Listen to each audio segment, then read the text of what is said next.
Okay, welcome to Executive Override. I'm Jeff. I'm the guy who developed this video game, and I'm shooting this video in order to show people what's going on in the game. So this is just going to cover the first level. It starts off with a cutscene that's just going to show you clips of sort of the levels you're going to be playing through. So here's the second level, and then it shoots off to the third level. FYI, there's a shotgun right there. And if you ever want to skip this cutscene, you just push escape and then hit E, and it'll skip you right to this moment right here. So the opening cutscene is just to show you the opening context that you're an employee in a mega corporation and it's currently fallen under some hard times, so you need to kind of evacuate to the nearest exit. And let's hope nothing tries to get in our way. So now we can see something's trying to get in our way. These are where kind of the zombies start coming in. So this is the first level, so I kind of took out most of the tutorial stuff and just kind of threw people into the game. So you get your gun and you start shooting things kind of pretty much right off the bat. If you ever need to adjust your options, you have a whole suite of options here for your audio, your brightness, and your aim sensitivity. Back when I was younger, I used to like inverted aim, but I'm not big on it anymore, but the option's still there if you want to use it. So these are our zombies. They're pretty slow, but they come in numbers, so the more you leave them alone, kind of the higher the amount of zombies you're probably going to get, except for this this first area. So the idea with here is this is kind of the safe corner. You can kind of keep an eye on all the spawn points from here and just shoot the zombies as you want. And then we can see, so in the top left, there's kind of, what would you call that? Our little robot friend. So he's the one running the facility. He's trying to help us out while we try to evacuate. And it's just something I got from the idea from Doom, where you can kind of see the character's face or something like that. It's kind of fun having an actual character exist in the world, I guess. But here's the exit elevator, and he's going to tell us that we can't go out because there's something that's way too dangerous hiding in the basement downstairs. So before we do that, I'm just going to show you this break area over here. So these are just coins. If you look in the bottom left, if you shoot zombies and you collect those coins or whatever, you'll get more credits. Credits can then be used on these vending machines over here. So this one's for health, and then this one's for just ammo. Ammo is universal too, so when you pick up one of those, it gives you a clip for pretty much all your guns. But we only have one gun at the moment now, so we're just going to keep going forward. So down here, you have some options to kind of navigate around the little dungeon area and maybe get to our little second combat encounter right here. So the other thing that's involved in this game is you have a kick attack, and so I'll show it on this guy. So it just kind of obliterates everything right in front of you. And the idea behind that is as you're running around shooting zombies or whatever, if you ever do get stuck in a corner, you can kind of use that kick attack to kind of give you a lifeline to give you kick away a path through, I guess. Because the idea is, especially for this area, so now there's no more safe corners, so they're going to come from all angles at you. So you just kind of keep your head on a swivel or whatever as you're trying to look around, making sure they don't try to sneak up behind you, which is what they'll always try to do.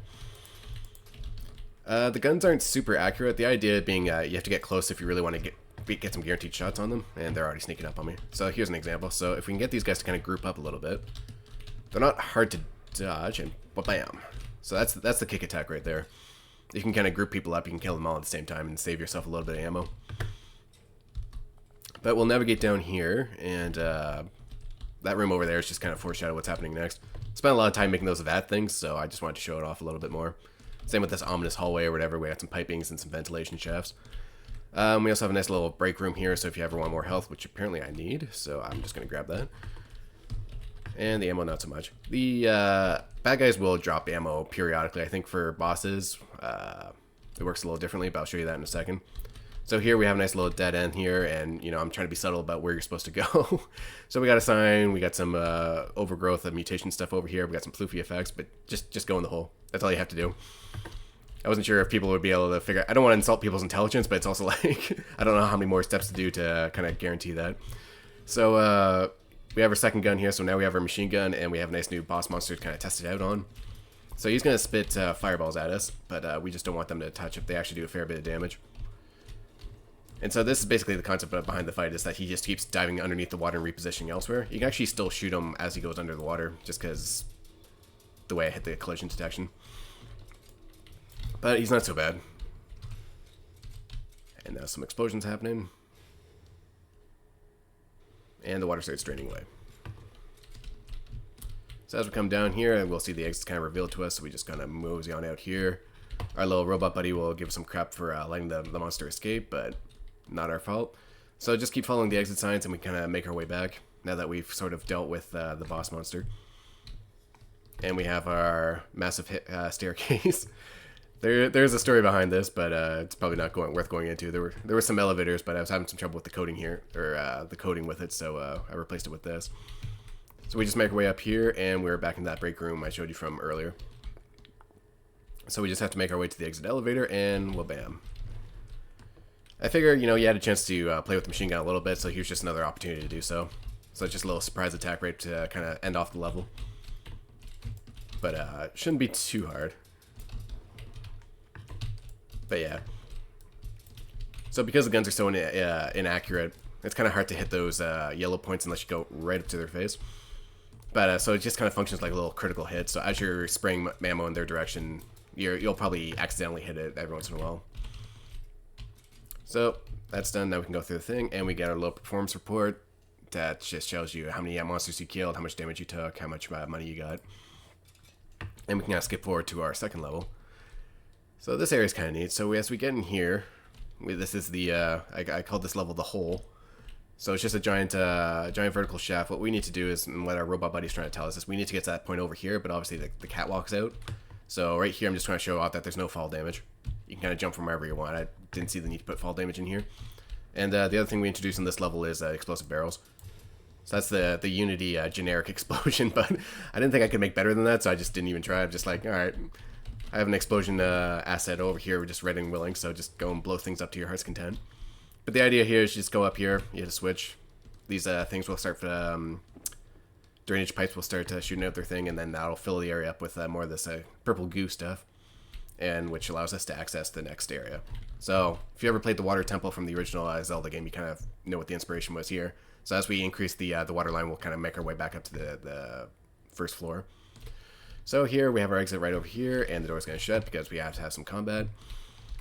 So here, mostly it's just an opportunity to take advantage of these barrels, and we introduce these new bug-type enemies. So they can actually do a fair bit of damage if you let them get close, but they have no health points. So the mites are pretty easy to kill, but best not to let them get too close. So I just wanted to introduce them here so you have an opportunity to figure out how they work. And here also, you kind of, the amount of monsters you fight per combat, I guess, starts to get a little bit higher, so the risk of running out of ammunition becomes a bit more of a problem. So it just gives you a reason to use your pistol on the normal guys and maybe save your submachine gun ammo for the smaller bugs. But if your ammo goes below 30% or 60%, animals or monsters will start dropping ammo too. So, but it's random. So feels like we're on our last guy over here, so I'm just gonna let them bait over here because I want to show you guys something. So as they come over here, explosions only affect bad guys. Just because it's fun to do. I like grouping them up and bringing them over towards an explosive barrel. So we come over here and we get a nice little light switch, and we have our conveniently locked door so you don't get lost. So that'll start going up, and then we can now access this doorway over here, come across this ominous hallway, and we pop out over here. So I didn't get too maze-like with this structure because I didn't want really people to get lost on the second level. But the idea behind the game is as the levels go on, they'll start to get more intricate with the layout, so you have to start exploring a bit more. So come over here, and the door will shut, and so this is our second encounter. And so for here, before this area was just a giant square thing, so I decided to make it a little bit fancier, and I just added this whole section in over here. There's no special meaning behind this place, but it's just an opportunity for me to reuse my assets a little bit better to create something cool. Plus it gives you a nice open space to kind of take these guys on. With this level, I tried to make it a bit more interesting and do some like environmental storytelling, so you'll notice these guys kind of emerge from the pink goo, I guess. And the idea is they bleed pink goo too, so they're not actually people, they're just monsters that are being created from the material, including these guys. The mites were kind of tricky, so when I first made them, they actually moved a lot faster, and it became really cheap because you don't really have a... Oh my god. So this is where an explosive barrel comes really handy, is when you start getting mobbed up like this. There's lots of conveniently placed barrels just for this kind of occasion. So we'll just let them come over here so we don't just waste all our ammo, and that should take care of most of them. So hopefully they actually left us some ammo so we can actually reload. And it looks like we're still in combat. So you can see in the top left, one of the things, the flashing yellow incoming sign, is just to give you an indicator that there's still a threat in the area. And then once you've dealt with everybody, then, you know, the door will close, or the doors will open, and you'll be free to move around the cabin. So Come up here, and we have our first dead end here, and our helpful little sign here letting you know that this is not the right way. I put in some freebies just because I was scared of people getting lost. But you come up here, and this basically takes us to our final encounter. So in that second combat, you may have noticed that the monsters were emerging from the pink goo. So that's kind of foreshadowing what's about to happen here. So, vending machine, so you know you're in for a boss fight. But before we set that off, actually let's just do it. So one of the things here is because it is a boss area, this ammo is kind of special where it'll keep regenerating over time. So if you ever do run out of ammo, you're never totally lost. You don't have to rely on your melee attack. So the idea behind here is these little goo jets, I guess, start coming in over time, and they just kind of obscure your vision. So it gives the zombies more opportunity to kind of sneak up on you. And there are bugs in this area too, so that's why I'm a little bit paranoid right there. These guys are really kind of a little harder to spot. Yep, oh my goodness. Okay. So there are explosive barrels. I positioned them more in this direction because I was afraid people would shoot them before, right when they start the level. I think if you restart a checkpoint, the barrels should all come back, so it's not a big deal. I was tempted to bring back the worm for this area, but I figure, you know, diminishing returns. There's only so many times I can reintroduce that worm before it gets a little bit annoying. So, another feedback report, and then we get into this is our third level. So we started up, you know, this is probably the most intricate puzzle in the entire game. There's a locked door, a little black line, and a switch. So hopefully from that context you can kind of figure out what to do. If you figure out how to use switches on the last level, then you'll probably figure out how this one works too. It's one of those things where it's like, I try to put as many clues as I can without insulting people's intelligence, but... And then here we introduce a new enemy type. So this is our Enforcer, and basically they're armored zombies. So I toned them down a little bit. The idea behind these guys is you can't just kick them to death, right? If you use... It does a lot of damage, but it won't kill them automatically, so you have to be a little bit more careful. And so as they come in,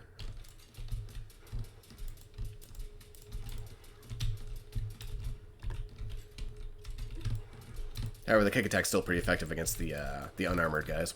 You can always tell who the weak ones are because they have their little glowing weak points. There we go.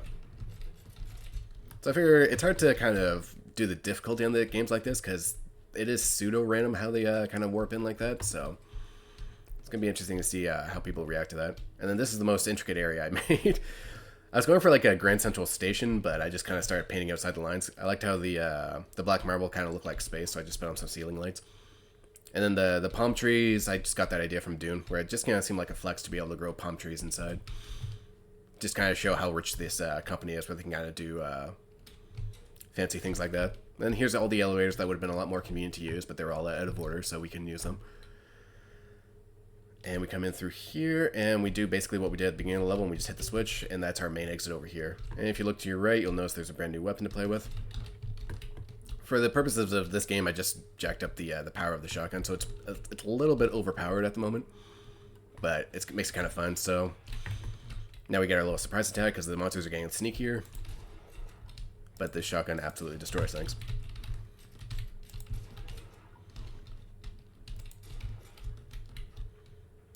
So this is just a shorter encounter. It's just an opportunity to kind of use your shotgun in a live fire scenario before we get to our final boss.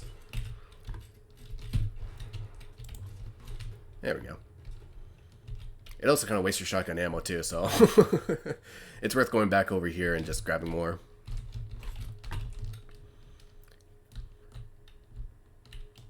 Initially I had it so when you first went in that area, that's when the combat encounter started, and then you go up and hit the switch and come back, but I figure coming in on the way back kind of gives you a higher chance of sneaking up on you. But we come over here, and surprise, the vengeful worm is back. And so this is the encounter where I was kind of trying to demonstrate what the actual gameplay is going to be like, or what I was going for, I guess. Where the idea is you'd have competing priorities. So these zombies are going to keep coming in, which are the bit more armored variety. Plus you have this worm that's shooting up all over the place, trying to shoot fireballs at you. So you kind of decide how you want to divide your attention. You can kind of focus down the worm, which isn't too hard to do with the shotgun. and it just gives you more breathing room as you're trying to focus on these guys. But and you got cool music playing in the background, which is always a plus. I almost got him.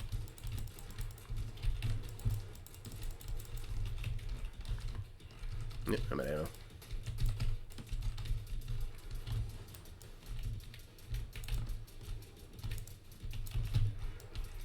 He's dead. It's a nice big explosion. Oh, I died. Oh my goodness.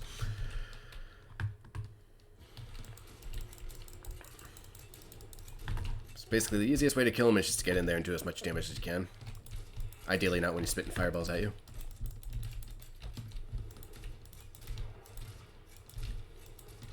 There we go. And then you can just kind of focus on the zombies for the rest of the fight.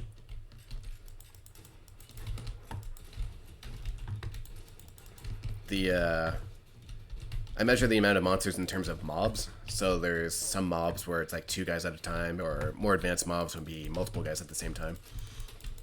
But and that's just a way so I can kind of cap how many zombies are on screen at the same time. So for this particular fight, the number of mobs that are allowed to be active at a given moment are a little bit higher than anywhere else in the entire game. So that's why they kind of have an easier time overwhelming you. But we do have a regenerating ammo over here, so we can always get more shotgun ammo back. The shotgun was kind of the great equalizer here.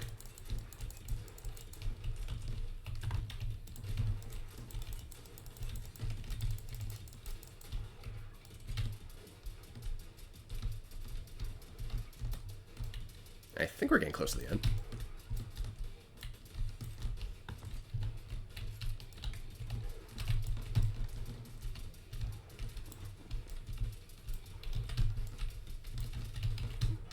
There we go. I like this fight just because it leaves a huge mess at the end. It's kind of fun making those, the body part system and everything like that. So we get to our main exit, and lo and behold, it's a trap. And that's the game. So the implication here is that the monster, or the assistant may not actually be on your side. And that's to be continued. So, thanks for playing, thanks for watching, and that's the game.